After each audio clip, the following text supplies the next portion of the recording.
नमस्कार मित्रांनो, आजच्या लग्नानंतर होईलच प्रेम या मालिकेच्या भागात खूपच भावनिक, रोमॅन्टिक आणि ड्रॅमॅटिक ट्विस्ट पाहायला मिळाला. आजचा भाग पार्थ आणि काव्य यांच्या नात्याचा मोठा टर्निंग पॉईंट ठरतोय. तर दुसरीकडे जीवा आणि नंदिनीच्या नात्यातील भावना स्पष्टपणे दिसून येत आहेत. चला तर मग जाणून घेऊया आजच्या एपिसोडमध्ये नेमकं काय घडलं. आजच्या भागाची सुरुवात होते काव्य आणि पार्थ यांच्यातील तणावपूर्ण संभाषणाने. काव्य पार्थला विनंती करत असते की त्याने तिच्यासोबत यावं, तिचं ऐकून घ्यावं आणि तिच्या भावनांचा विचार करावा. पण पार्थ ऑफिसचं कारण देत तिला टाळण्याचा प्रयत्न करत राहतो. काव्याला वाटतं की पार्थ तिला अजूनही स्वीकारायला तयार नाही आणि तिच्या भूतकाळामुळे त्याच्या मनात अजूनही शंकाच आहेत. काव्या भावनिक होऊन पार्थला सांगते की ती त्याच्यासाठी पूर्णपणे बदलायला तयार आहे. तिने त्याच्यासाठी खूप प्रयत्नही केलेत, स्वतःला बदलण्याचा प्रयत्नही केला, पण तरीही पार्थ तिच्याकडे दुर्लक्षच करत आहे.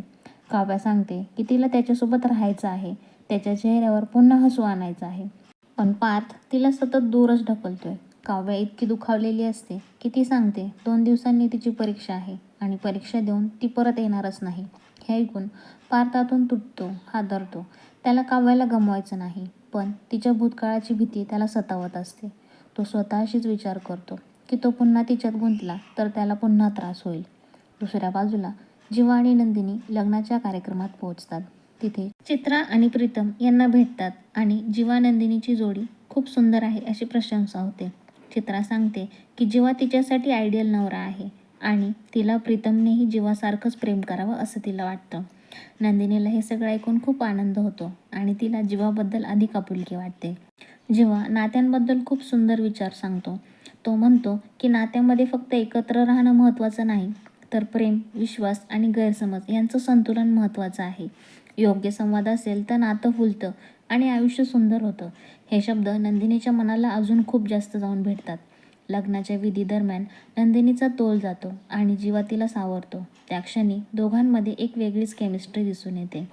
जीवा आणि नंदिनी एकमेकांकडे काही क्षण शांतपणे पाहतात आणि त्या क्षणी त्यांच्या मनात वेगळ्याच भावना उमटतात. जीवा स्वप्नात हरवतो आणि त्याला वाटतं की नंदिनी त्याची नवरी आहे. हे दृश्य खूपच रोमॅन्टिक आणि भावनिक दाखवण्यात आलं आहे. कन्यादानाच्या वेळी जीवा भावूक होतो आणि रडायला लागतो. नंदिनी त्याला विचारते की काय झाले, पण तो काहीच बोलत नाही. पुढे जीवा सांगतो की मुली लग्न करून मुलावर विश्वास ठेवतात आणि जर तो विश्वास तुटला तर त्यांचा आयुष्यावर मोठा परिणाम होतो. म्हणून तो म्हणतो की पुरुषांनी महिलांना आनंदी ठेवण्याचं वचन द्यायला हवं. जीवा हे बोलताना खूप भावनिक होतो आणि नंदिनीही त्याच्या भावना समजून घेते. इकडे घरी पार्थ काव्यासाठी जेवण घेऊन येतो, पण काव्य अभ्यासात गुंग असते आणि जेवायला नकार देते. पार्थ बोलत नाही, पण कृतीतून प्रेम दाखवतो. तो तिच्या बाजूला बसतो, तिला जेवायला खुणावतो, पण ती दुर्लक्ष करते. शेवटी पार्थ स्वतःच्या हातानेच तिला जेवण भरवतो. हा सीन खूपच भावनिक आणि रोमॅन्टिक आहे. दोघांनाही जुने आनंदाचे क्षण आठवतात आणि त्यांच्या मनात जुन्या आठवणी जाग्या होतात. काव्य आणि पार्थ दोघेही एकमेकांकडे पाहतात, पण काहीच बोलत नाहीत. त्यांच्यातील दुरावा अजूनही आहे, पण प्रेम स्पष्टपणे दिसून येतं. पार्थ काव्याला अभ्यासाकडे लक्ष द्यायला सांगतो, पण तो स्वतः मात्र तिच्याकडे चोरून चोरून पाहत राहतो. शेवटी पार्थ काव्याच्या भूतकाळाचा सामना करण्याचा निर्णय घेतो. तो तिचे जुने फोटो पाहतो आणि स्वतःशीच म्हणतो की काहीही झालं तरी तो काव्याचा भूतकाळ ऐकून घेणार. तेवढ्यात काव्य येते आणि स्पष्ट सांगते की तिचा भूतकाळ सांगायला ती तयार आहे आणि पार्थला ते ऐकावंच लागेल. तर मित्रांनो, आजचा भाग खूपच भावनिक, रोमॅन्टिक आणि ड्रॅमॅटिक होता. उद्याच्या भागात मोठा ट्विस्ट पाहायला मिळणार आहे, कारण काव्याचा भूतकाळ उघड होणार आहे आणि पार्थ तिच्यासाठी मोठा निर्णय घेणार आहे.